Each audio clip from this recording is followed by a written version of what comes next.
موضوع الدرس في مناظرة موسى عليه السلام مع السحرة،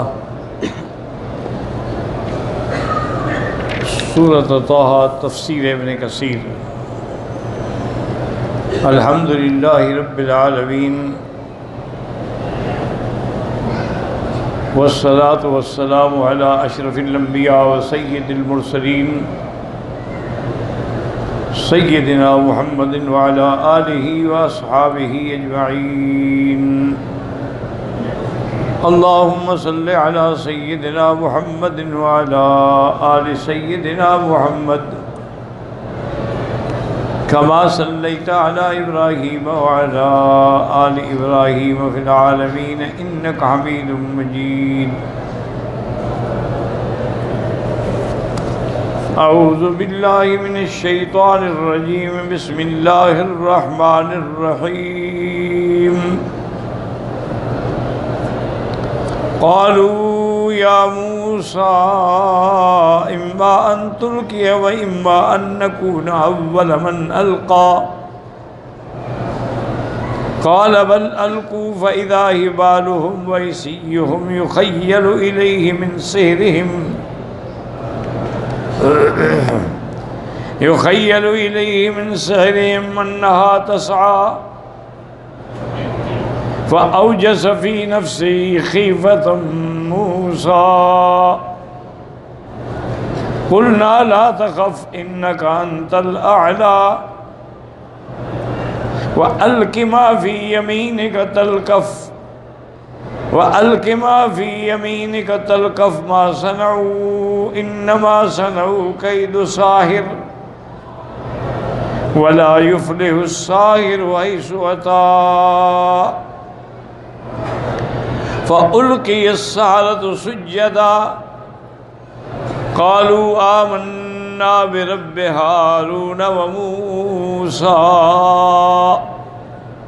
قال المؤلف والمفسر رحمہ اللہ تعالی ادام النفع بعلومہ وعلومکم فی الدارین آمین الی ان قال یقول تعالی مخبرا عن السحرۃ حین تفافقوهم وموسیٰ علیہ السلام انہم قالوا لموسیٰ علیہ السلام اما ان تلقی ای انت اولا واما ان نکون اول من نلقا قال بل القوا انتم اولا لنرى ماذا تصنعون من السحر وليظهر للناس جلیۃ امرهم۔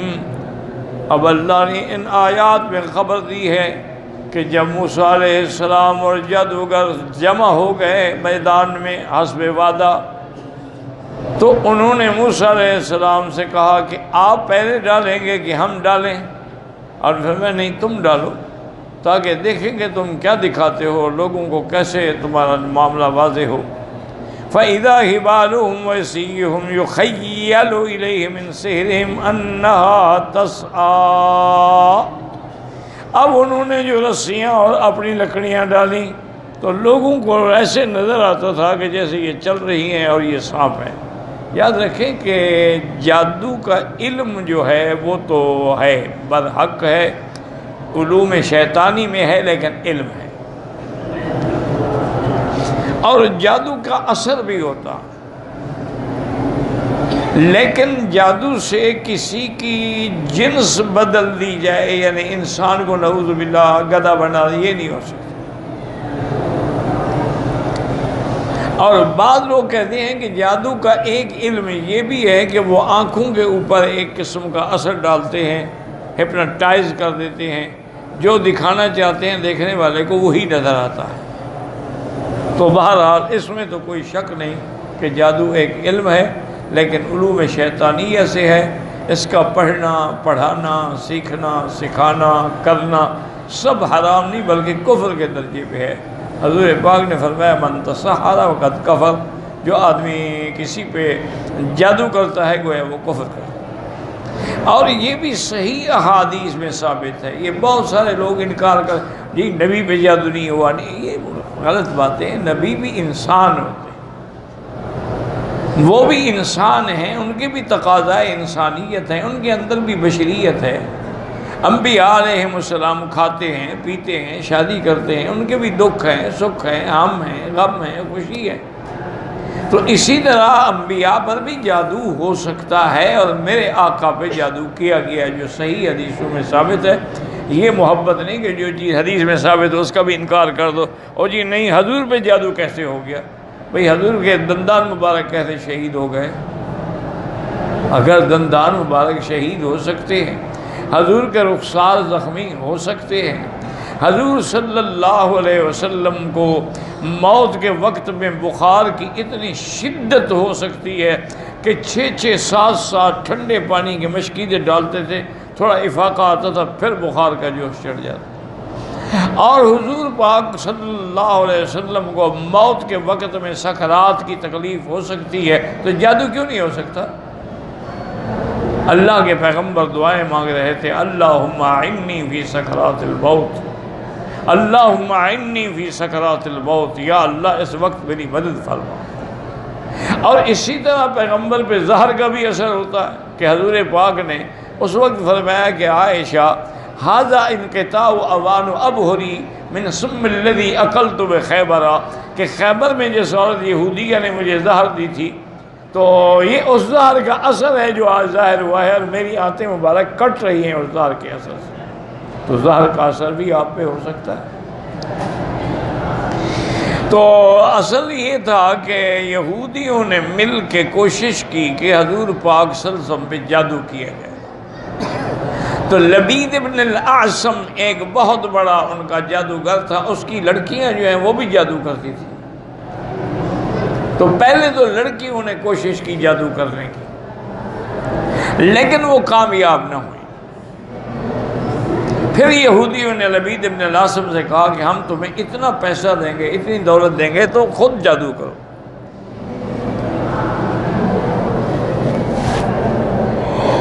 الحمدللہ یہدینا و یہدیکم۔ تو اس بدبخت نے پھر حضور پہ جادو کیا۔ اچھا، اب جادو کا اثر جو ہے وہ حضور کے دین کے معاملے میں بالکل نہیں تھا، یعنی حضور وضو فرما رہے ہیں، نماز پڑھ رہے ہیں، نمازیں پڑھا رہے ہیں، تلاوت فرما رہے ہیں، تبلیغ فرما رہے ہیں، اس میں کوئی فرق نہیں۔ جادو کا اثر جو ہے آپ کے دنیاوی معاملات پہ اثر انداز تھا، کہ آپ کو مثلاً بھوک نہیں لگتی تھی۔ بیویاں کہتی ہیں کہ اگر کبھی ہم نے کھانا سامنے رکھ دیا تو 2 نوالے لے لیے، ورنہ کبھی مانگا نہیں کہ مجھے کچھ دو۔ اور دوسرا اثر یہ ہوا کہ بیویوں کی خواہش نہ رہی۔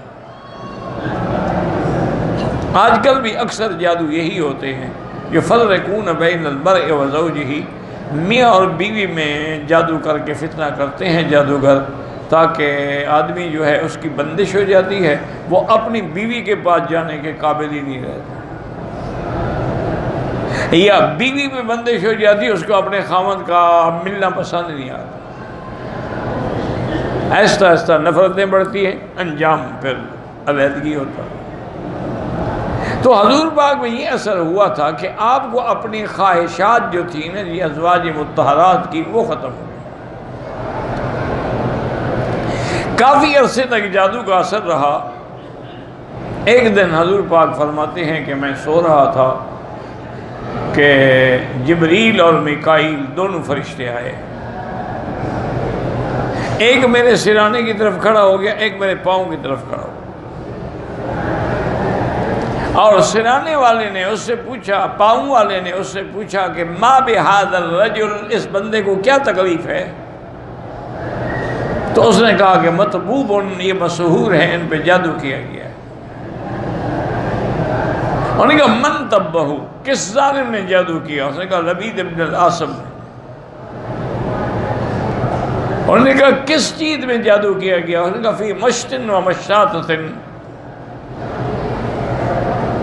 انہوں نے کہا وہ کہاں ہے؟ انہوں نے کہا وہ فلاں جگہ پر ایک کنواں ہے کچا، اس کے نیچے جو کنویں کے نیچے جو لکڑی ہوتی ہے تحت رعوفۃ، اس کے نیچے وہ جادو والی چیزیں جو ہیں دفن ہیں۔ حضور فرماتے ہیں کہ ثم افقت، تو میری نیند کھل گئی۔ حضور نے فوراً بلایا حضرت علی رضی اللہ تعالی عنہ کو بھی، اور کچھ اور صحابہ کو بھی، اور ان کو لے کر حضور اس مقام پہ تشریف لے گئے جہاں کا جبریل نے بتایا تھا۔ حضور نے بعد میں بتایا کہ وہ جگہ ایسی ویران تھی اور ایسی برباد تھی کہ وہاں کھجوریں تھیں لیکن تنے کھڑے ہوئے تھے، کأنہم رؤوس الشیاطین، گویا کہ شیطانوں کے سر ہیں، پھل ول کچھ نہیں۔ اور کنواں جو تھا حضور نے فرمایا اس کا پانی ایسے تھا جیسے مہندی کا ملا ہوا پانی۔ حضور پاک نے حکم دیا، حضرت علی رضی اللہ تعالی عنہ کنویں میں اتر گئے اور انہوں نے اس لکڑی کے نیچے ہاتھ پھیر کے ڈھونڈنے کی کوشش کی، آخر آپ کے ہاتھ میں ایک چیز آئی، وہ کنگھی تھی، اور اس کنگھی میں حضور پاک کے بال مبارک تھے، اس ظالم نے ان بالوں کو لپیٹا تھا، اس میں سوئیاں لگائی تھیں۔ یہ جادوگر جو ہے نا ایسی حرکتیں کرتے ہیں، بندے کے بوتا بنا دیتے ہیں، مجسمہ بنا دیتے ہیں، آٹے کا ایک گڑیا سی بنا دے، اس میں پھر وہ سوئیاں چبھوتے ہیں۔ اب حضور صلی اللہ علیہ وسلم پر یہ معوذتین جو ہے نا یہ بھی اتر چکی تھی، قل اعوذ بالفلق اور قل اعوذ بالناس، تو حضور یہ پڑھتے جا رہے تھے، یہ 7 آیتیں، وہ 7 گریں تھیں، ہر گرہ کھلتے گئے۔ تو حضرت علی فرماتے ہیں جیسے جیسے حضور ایک گرہ کھولتے اور سوئی نکالتے آپ کا چہرہ کھلتا جاتا، حتیٰ کہ وہ ساری سوئیاں نکل گئیں تو حضور کا چہرہ ایسے روشن ہو گیا جیسے 14ویں کا چاند ہو۔ حضور نے وہ لے کے اسی کنویں میں پھینک دی سب کچھ، واپس تشریف لے آئے۔ تو بی بی عائشہ نے عرض کیا کہ حضور آپ لے تو آتے، ہم دیکھتے تو صحیح ان ظالموں نے کیا کیا ہے۔ میں نہیں چاہتا تھا کہ کوئی ایسا فتنے کا ذریعہ بن جائے کہ لوگوں کو میں دکھاؤں اور لوگ جوش میں آ جائیں، تو جن لوگوں نے یہ جادو کیا اس کو قتل کر دیں، میں نہیں چاہتا، اللہ نے مجھے شفا دے دی، بات ختم ہو گئی۔ تو جادو ہو جاتا۔ فرعون کے جو جادوگر تھے نا، انہوں نے دراصل فرعون نے بتایا تھا نا کہ موسیٰ علیہ السلام عصا ڈالتے ہیں تو سانپ بن جاتا ہے، تو یہ بھی اسی قسم کے رسیاں اور اسی قسم کی چیزیں بنا کے لائے، ان پہ پارا لگا دیا تاکہ جب دھوپ ہوگی پارے پر اثر ہوگا تو پارا حرکت کرے گا، یا رسیاں چلتی ہوئی نظر آئیں گی۔ آپ دیکھیں نہیں جیسے بخار ہو، تھرمامیٹر رکھتے ہیں اس میں بھی پارا ہوتا ہے نا، وہ اوپر چڑھ جائے گا تو بخار ہے، نہیں چڑھے گا تو بخار نہیں ہے۔ انہوں نے بھی اس قسم کا ایک شعبدہ کیا تھا، لیکن بہرحال دیکھنے والوں کی نظروں میں تو وہ ہزاروں کی تعداد میں سانپ تھے جو میدان میں پھیلے ہوئے تھے۔ تو اب حضرت موسیٰ علیہ السلام کے بارے میں آتا ہے کہ انہوں نے اپنے دل کے اندر خوف محسوس کیا کہ بھئی میں بھی اگر عصا ڈالوں گا تو سانپ بن جائے گا، انہوں نے بھی تو سانپ بنا کے دکھا دیے ہیں، تو پھر میرے معجزے کا کیا اثر ہوگا۔ اللہ پاک نے حکم دیا کہ موسیٰ علیہ السلام تم کیوں گھبراتے ہو، ہم نے تمہیں اپنی رسالت کے لیے چن لیا، اپنے کلام کے لیے تمہیں چن لیا، ہم نے اسی فرعون کے گھر میں تیری حفاظت کی، اب کس بات سے تم گھبرا رہے ہو، تم ڈال تو صحیح نا اپنا عصا۔ انہوں نے جب ڈالا تو ساتھ یہ بھی کہا وَقَالُوا بِعِزَّةِ فِرْعَوْنَ إِنَّا لَنَحْنُ الْغَالِبُونَ، کہ ہمیں فرعون کی عزت کی مدد سے ہم غالب آ جائیں گے۔ دوسری آیت میں سَحَرُوا أَعْيُنَ النَّاسِ وَاسْتَرْهَبُوهُمْ وَجَاءُوا بِسِحْرٍ عَظِيمٍ۔ ایک آیت میں یہ بھی کہ انہوں نے اصل میں لوگوں کی آنکھوں پہ جادو کیا تھا، ان کو ہپناٹائز کر دیا گیا، اور یہ ہے اب بھی ہے، یہ چیزیں اب بھی موجود ہیں۔ ایک عورت ہے، اب دیکھیں مجھے اس شہر کی جگہ کا نام نہیں آ رہا، وہ کرسچین عورت ہے، عیسائی عورت ہے، اور وہ پورا ہفتہ عبادت کرتی ہے، ایک دن اس نے رکھا ہوا ہے علاج کے لیے۔ اچھا کوئی پیسے نہیں لیتی، کوئی لالچ نہیں کرتی، ایک صندوق رکھی ہوئی ہے جو خوشی سے دینا چاہے اس میں ڈال دے۔ اچھا وہ سارے آپریشن جو ہے ہاتھ سے کرتی ہے. میرا اپنا ایک دوست ہے، اچھا خاصا پڑھا لکھا آدمی، علامہ کی ڈگری والا بندہ ہے، اب تو فوت ہو گیا، اللہ مغفرت فرمائے. اس بیچارے کو بھی یہ تکلیف تھی. اس نے کہا مکی صاحب مجھے بھی شوق ہوا کہ چلو آپریشن کرانے سے اگر ہاتھ سے آپریشن ہو جائے تو بڑی اچھی بات ہے. میں اس شہر میں گیا، وہاں جا کے میں معلوم کیا. انہوں نے کہا جی لوگ تو 8 دن سے انتظار میں بیٹھے ہیں، وہ دن آئے گا تو کام ہوگا نا. کہتے ہیں میں نے لوگوں کے آراء لیے، معلومات لیے، پوچھا. مجھے چونکہ میں خود ایک اہل علم آدمی تھا، میں نے کہا ہے کوئی چکر یہ. اور نے کہا جی وہ ہاتھ سے باقاعدہ آپریشن کرتی ہے اور آپ کی پتھری ہے وہ نکال کے آپ کو دکھا دیتی ہے، یہ آپ کی پتھری ہے، یہ لے جائیں. پھر دوسرے ہاتھ سے ایسا کرتی ہے، سلائی ہو جاتی ہے.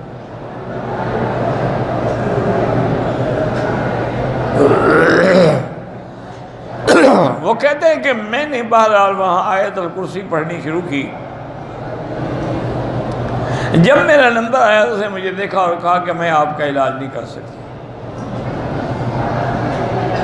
میں نے کہا میں اتنا دور سے آیا ہوں، میں نے ٹکٹ خریدا ہے ہوائی جہاز کا، یہاں 8 دن سے ہوٹل میں انتظار میں ہوں، میرا علاج نہیں کرتی. اس نے کہا آپ وہ پیسے مجھ سے لے لیں لیکن میں آپ کا علاج نہیں کروں گی کیونکہ آپ کا قرآن پر یقین ہے، میرے جادو پر یقین ہی نہیں ہے تو علاج کیسے ہوگا؟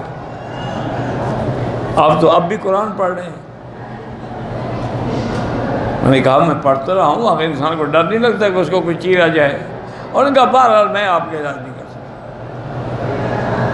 تو کہا میں واپس آ گیا، اب لڑائی تو نہیں کر سکتا تھا. اچھا جو لوگ علاج کرا کے آئے وہ 1 مہینہ 2 مہینے ٹھیک رہے، پھر اسی طرح ہوگا.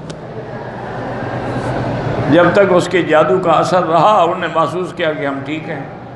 جب جادو کا اثر ختم ہو گیا تو وہ اسی طرح واپس آ گئے اپنی بیماری میں.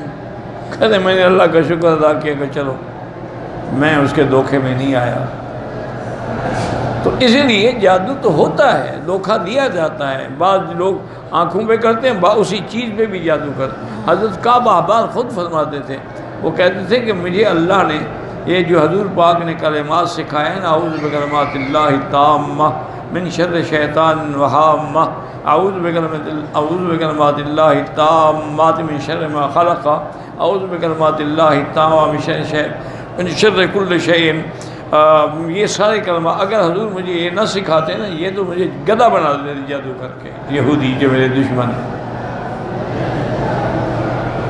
تو بہرحال حضور نے کلمات ہمیں سکھائے ہیں اگر یاد ہوں.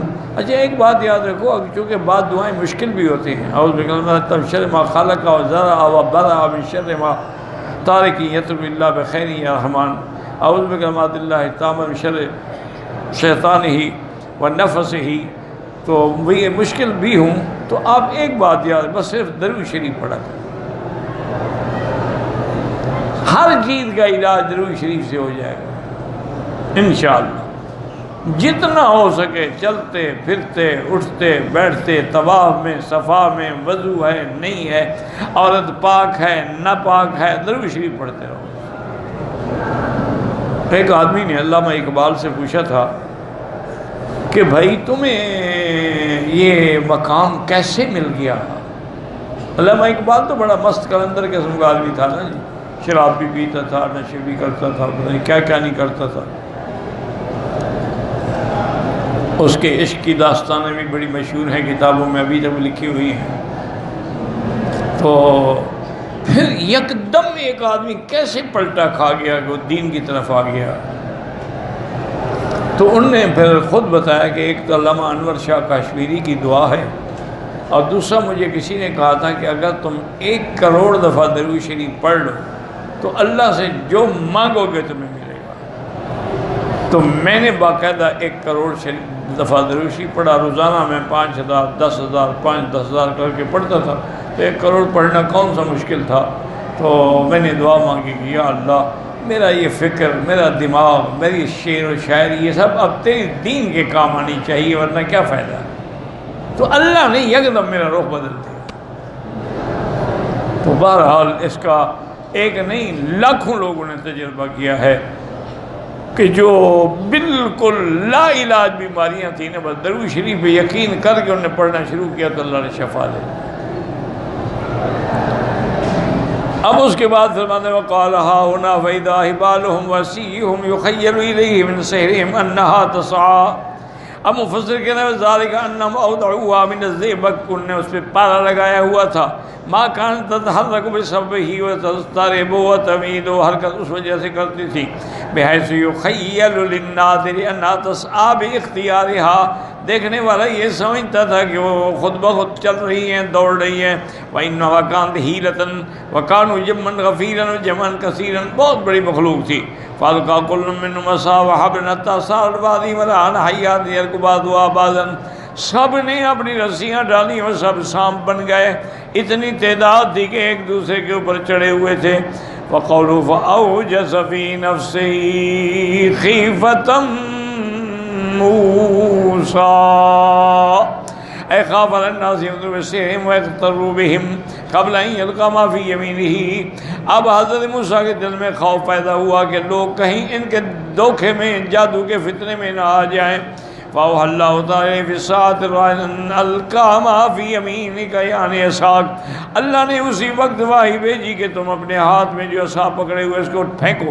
فاذا ہی تلقف ما صنعوا، یہ جو کچھ انہوں نے بنایا ہے یہ سب سانپوں کو ختم کر دے گا. فصار سنینا عظیما حائلا، وہ تو بہت بڑا اژدہا بن گیا نا. ذا قوائم وعنق وراس وادراس، یہ ایسا سانپ تھا کہ ٹانگیں بھی تھیں، گردن بھی تھی، سر بھی تھا، اس کی داڑیں بھی تھیں. وجالت تتبع تلک الحبال والرسی، ایک ایک رسی کے پیچھے گیا. حتی لم تبقى منها شيء الا تلقفته وابتلع، سب کو نکل گیا، سب کھا گیا. والسادة والناس ينظرون إلى ذلك عيانا جهرة نهارا زهوة، اب ساری مخلوق دیکھ رہی تھی، دن ہے، روشنی ہے، سب کچھ. فقامت المعجزة واتضح البرهان، اللہ کے نبی کا معجزہ کامیاب ہو گیا اور دلیل واضح ہو گئی. ووقع الحق وبطل السحر، حق غالب آ گیا، جادو مٹ گیا. فلہذا قال تعالی انما صنعوا کید ساحر ولا یفلح الساحر حیث اتی، جو انہوں نے کیا وہ جادوگروں کا مکر تھا، لیکن جادو جہاں سے بھی آئے وہ ناکام ہوگا انجام میں.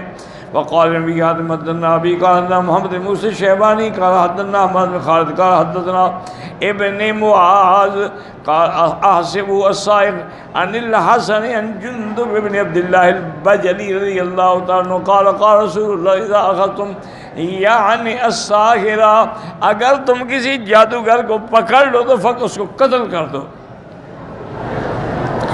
ثم قال ولا يفلح الساحر وسطا قال ابن حيث وجد، یعنی وہ جہاں بھی ملے اس کو امن نہیں ملنا چاہیے.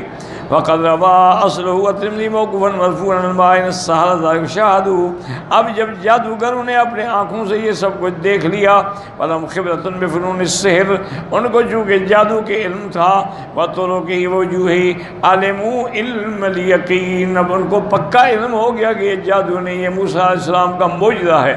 ان هذا الذي فعل مستحيل من كبير السحر والحيل، نہ ہیلا ہے، نہ جادو ہے، نہ مکر ہے. وانه حق لا بریۃ فیہ، یہ بالکل حق ہے، سچ ہے، معجزہ ہے جس میں شک کوئی نہیں. ولا يقدر هذا الا الذي يقول للشيء كن فيكون، اور یہ اس ذات کے علاوہ کسی کی طاقت بھی نہیں ہے کہ کر سکے، اس کی شان ہے جو چاہے ہو جائے. فعند ذلك وقعوا سجدا لله، اس وقت پھر سب کے سب سجدے میں گر گئے.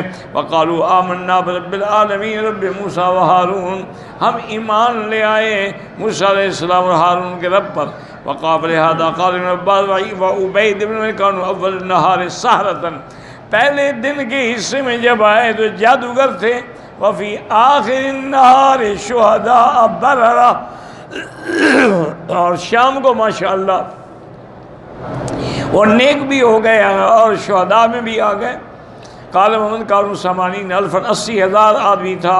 وقال بضع کانوا 70,000 وقال سدی بضع 30,000 وقال ثوری تزيد رفيع عن ابي تماما كان سعادة فرعون 19,000 19,000 وقال محمد كانوا 15,000 وقال قابل وكانوا 12,000 والله أعلم. وقال ابن ابي حاتم حدثنا علي بن حسين قال حدثنا محمد بن علي بن حمزه قال حدثنا علي بن الحسين واقع نبي عن يزيد النحوي ان اکرم نے بعد کان 70 70 تھے. اصبحوا سحرة وامسوا شهداء، صبح کو جادوگر تھے اور شام کو مومن بن گئے اور شہید بھی ہو گئے. قال ابن ابي حاتم حدثنا ابي قال مسلم بن مكة حدثنا ابن مبارك قال اوزاعي لما خر السحرة سجدا رفعت لهم الجنة، جب وہ سجدے میں گر گئے ایمان لے آئے اللہ نے ان کو اسی حالت میں جنت کا مقام بھی دکھلا دیا. قال وذكر عن سعيد بن سلام حدثنا اسماعيل بن الله سلمان عن سالم الأفطس عن سعيد بن قوله وألقي السحرة سجدا قال رأوا منازلهم تبين لهم وهم في سجودهم. سجدے کی حالت میں اللہ نے ان کو جنت کے وہ مقامات بھی دکھا دیے. وقد قال اکرم القاسم ابن ابی بزۃ واللہ اعلم.